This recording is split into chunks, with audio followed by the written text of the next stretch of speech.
Assalamu alaikum dear students, hope you all be fine and safe at your homes.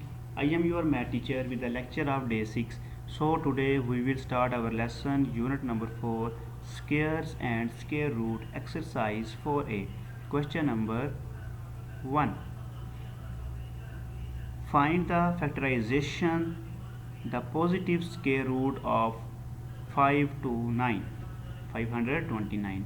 वो कहता है आपने square root find करना है। मेथड कौन सा हो? बाय फैक्टराइजेशन, कि इस नंबर का आपने पहले एलसीएम लेना है। फैक्टराइजेशन का मतलब होता है कि आपने ये वाली फॉर्म बनानी है, यानी कि उस नंबर का एलसीएम लेंगे। अब याद रखना, एलसीएम लेने जब जाएंगे आप तो सबसे पहले आपने क्या करना है, सबसे जो स्मॉल प्राइम नंबर है यानी कि 2 से स्टार्ट करेंगे। अगर वो नंबर 2 से डिवाइड होता है तो 2 से डिवाइड करेंगे। अगर 2 से नहीं होता फिर आप नेक्स्ट 3 पर आएंगे। 3 से होता है तो ठीक है, फिर 5 पर, फिर 7, 11, 13, ऐसे ही आप प्राइम नंबर यूज़ करते जाएंगे जिस पर वो कम्प्लीटली डिवाइड होता हो।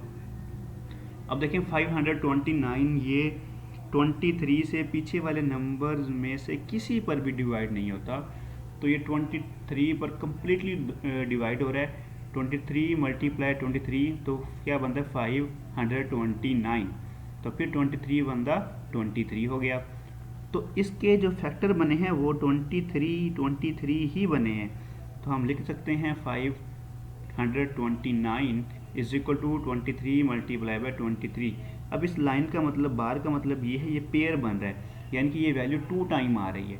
आपको पता है कि अगर दो वैल्यू मल्टीप्लाई हों और वो सेम भी हों, एक ही जैसी हों, तो उनकी पावर्स को हम ऐड कर लेते हैं, क्योंकि इसकी पावर भी 1 है, इसकी पावर भी क्या है 1, तो मल्टीप्लाई हो रही है, बेस 1 टाइम राइट करते हैं और पावर्स को ऐड कर लेते हैं।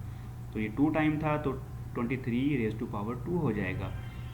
अब देखें यहाँ पर 529, अब क्या करना है, आपने बोथ साइड पे स्क्वायर रूट अप्लाई करना है। क्या अप्लाई करना है? Square root. इसको आप स्क्वायर रूट बोलते हैं, ठीक है। ये वाला साइन जो नज़र आ रहा है आपको, सिंबल जो नज़र आ रहा है, ये स्क्वायर रूट के।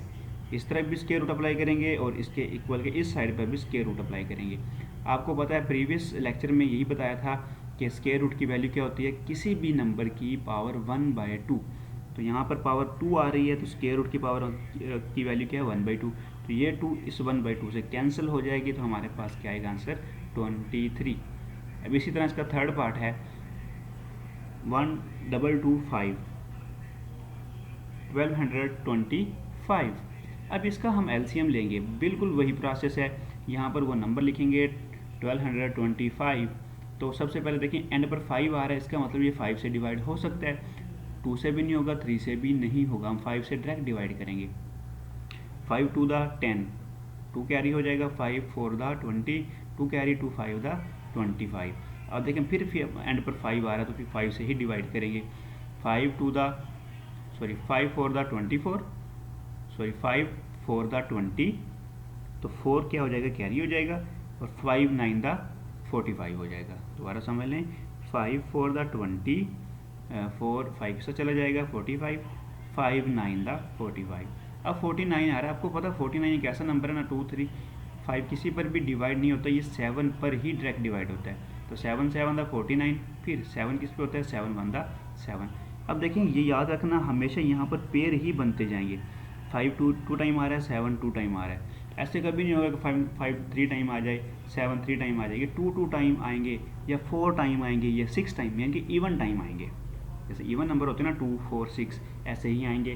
तो 5 2 टाइम 5 मल्टीप्लाई बाई 5, ऊपर हमने बार लगा दिया, मल्टीप्लाई बाई 7 मल्टीप्लाई बाई 7, इसके ऊपर बार का मतलब क्या है, इन दोनों को इनके पेयर बना लिया हमने।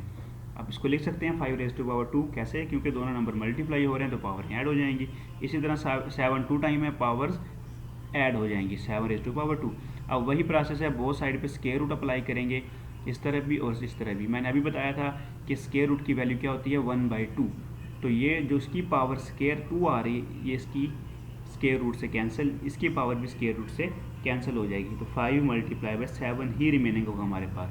इन दोनों को मल्टीप्लाई करें 35, यहाँ पे बिल्कुल 23 था तो एज इट इज़ आ गया, लेकिन यहाँ पे 5 मल्टीप्लाई बाई 7 आएगा क्योंकि ये मल्टीप्लाई हो रहे हैं, तो 35 इसका आंसर होगा। इसी तरह इसका फिफ्थ पार्ट है, उसमें भी आपने क्या करना है, बाई फैक्टराइजेशन मेथड यूज़ करना है। 11025। अब देखिए इस नंबर को क्या करना है, हमने वही फार्मूला यूज़ करके, यानी कि हमने स्क्वायर रूट फाइंड करना है। एलसीएम लेंगे पहले, एलसीएम लेने का प्रोसेस आपके सामने है, 2 से तो नहीं होता ये। अब 3 से चेक करेंगे, 3 पे हो रहा है, 3 3 दा 9, तो यहाँ पे 2 कैरी हो जाएगा, 3 6 दा यहाँ पे कैरी हो जाएगा 2 20, 3 6 दा 18, तो फिर 2 कैरी हो जाएगा 22, 3 7 दा 21 हो जाता है, फिर 1 यहाँ पे चला जाएगा 15 हो जाएगा, 3 5 दा 15।